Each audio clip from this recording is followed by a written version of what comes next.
Drama serial शिकवा की कहानी बहुत ही अजीब मोड़ पर आ गई है। एक तरफ सानिया बेचारी की जिंदगी चारों तरफ से मुश्किलात में घिर चुकी है, जबकि दूसरी तरफ आमना बेगम और किरण की चाल कामयाब हो गई और किरण प्रेग्नेंट भी हो गई। ड्रामा सीरियल शिकवा की अब तक की एक साथ में बुराई की जीत और अच्छाई की मात ही दिखाई जा रही है। एक तरफ फसी किरण, आमना बेगम और अब सहीफा बेगम भी सानिया की जिंदगी को मुश्किल से मुश्किल तर बना रही है। फसी अपनी नई गर्लफ्रेंड के साथ रंगे हाथों पकड़े जाने के बावजूद अपनी चर्ब जुबानी की वजह से बच निकलता है और लाइबा इसकी चिकनी चुपड़ी बातों में आ जाती है और फसी को इस लड़की अनीला के साथ देखने के बावजूद इस पे शक नहीं करती। और दूसरी तरफ सहीफा बेगम भी किरण से उसके बाप का बिजनेस छीनने के लिए उस पे केस कर देती है। और कहानी में असल ट्विस्ट तो उस वक्त आएगा जब किरण, जो कदम कदम पे सानिया के लिए मुश्किलात पैदा कर रही है, इसकी और आमना बेगम की किरण और जरून को करीब लाने की चाल कामयाब हो जाएगी और किरण प्रेग्नेंट हो जाएगी। हम देखेंगे कि सानिया बेचारी, जो जरून की मोहब्बत पे यकीन करती है कि जरून ने किरण के जाल में ट्रैप होकर उससे निकाह तो कर लिया, मगर जरून उसे कभी भी सानिया की जगह नहीं देगा। अब वो किरण की प्रेगनेंसी के बारे में सुनेगी तो एक बार फिर टूट फूट का शिकार हो जाएगी और जरून की मोहब्बत और इसकी मोहब्बत के दावों पे इसका यकीन खत्म हो जाएगा। और दूसरी तरफ सामिया के शौहर कैसर के सामने भी इसकी बहन और बहनोई की चालाकियां और बददियानती आ ही जाती है और उसे ये मालूम हो जाता है कि इसका बहनोई एक जवारी और लालची आदमी है और इसकी बहन भी एक लालची और खुदगर्ज औरत है, जिसने अपने शौहर की बातों में आकर पहले तो इसकी बीवी सामिया को उससे बदजन किया और फिर उसको उसकी माँ के घर भेज दिया और फिर उसका जेवर भी छुपा लिया और अब कैसर को बिजनेस का लारा देकर इसका मकान भी हथियाने के चक्कर में है। मगर इमरान, जो एक सुलझा हुआ और ईमानदार लड़का है, वो बर वक्त कैसर को इसकी बहनोई और बहन के लालच और खुदगर्जी के बारे में सब कुछ बताकर इसकी आंखें खोल देता है। और अब कैसर ये फैसला करता है कि वो मकान अपनी बीवी सामिया के नाम करके इसको अपने घर वापस लेकर आएगा और अपनी बहन से अपनी बीवी के जेवर लेकर वो भी अपनी बीवी सामिया को वापस कर देगा। अब वो अपनी बहन और बहनोई की कोई परवाह नहीं करेगा, चाहे इसकी बहन और बहनोई नाराज होकर घर ही क्यों ना छोड़ जाएं। शिकवा की आने वाले एपिसोड में हम देखेंगे कि सानिया का सौतेला भाई अनस भी वापस आ जाएगा। अनस, जो अपने बाप की मौत पे भी नहीं आया था और गुस्से में आकर सहीफा बेगम ने इसका बैंक अकाउंट भी ब्लॉक कर दिया था, मगर सानिया ने उस मुश्किल वक्त में अनस की मदद की और उसे अपने बैंक अकाउंट के जरिए पैसे भिजवा दिए, जिसकी वजह से अनस ने अपना सेमेस्टर मुकम्मल किया। इसलिए अब वापस आकर अनस सानिया से मिलेगा और अपनी माँ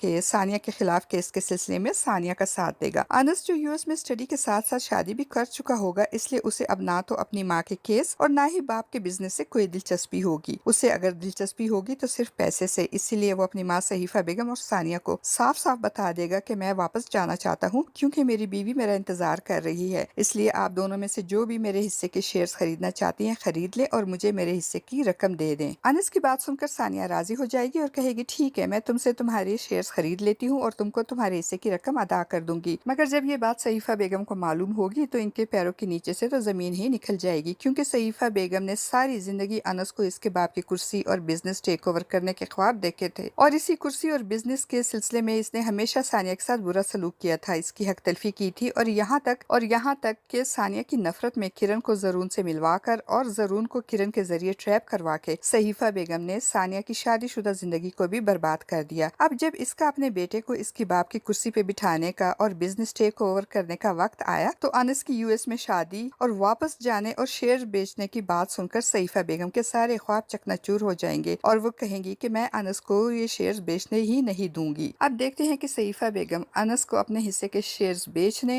और यूएस वापस जाने से कैसे रोकेंगी। और दूसरी तरफ आमना बेगम ने जो सेट सानिया की प्रेगनेंसी पे उसे दिया था और जिसे किरण ने चोरी करके अपनी माँ के घर छुपा कर रख दिया था, अब जब किरण की प्रेगनेंसी की खबर सुनकर आमना बेगम बहुत खुश होगी और खुशी में सानिया से वो सेट वापस मांगेंगी ताकि वो किरण को दे सके। तो सानिया के लाख ढूंढने के बावजूद वो सेट सानिया को नहीं मिलेगा, क्योंकि सेट घर में होता तो मिलता। और जब सानिया आमना बेगम को बताएगी कि सेट चोरी हो गया है तो वो ये बात मानने से ही इनकार कर देंगी और सानिया के खिलाफ एक नया महाज खोल देंगी। और किरण ये सारी सिचुएशन बहुत इंजॉय करेगी और सानिया से कहेगी, सानिया, अब तुम मेरा मुकाबला कभी नहीं कर सकोगी, इस बार मैं तुमसे जीत गई, मैं माँ बनने वाली हूँ जरून के बच्चे की और तुम तुम कभी माँ नहीं बन सकती। और ये खबर सुनकर सानिया के पैरों के नीचे से जमीन ही निकल जाएगी। अब देखते हैं कि सेट ना मिलने पे आमना बेगम सानिया के साथ क्या सलूक करेंगी। और दूसरी तरफ जरून, जिसने हमेशा ये दावा किया था और सानिया से वादा किया था कि मैं ना तो तुमसे बेवफाई कर सकता हूँ और ना ही तुम्हारी जगह किसी और को या किरण को दे सकता हूँ, अब सानिया के सामने किरण की प्रेगनेंसी को किस तरह जस्टिफाई करेगा, ये तो आने वाले एपिसोड में ही पता चलेगा। आपका इस बारे में क्या ख्याल है? अपनी कीमती राय का इजहार कमेंट बॉक्स में जरूर कीजिएगा। चैनल पे न्यू है तो चैनल को भी सब्सक्राइब कर दीजिएगा। शुक्रिया।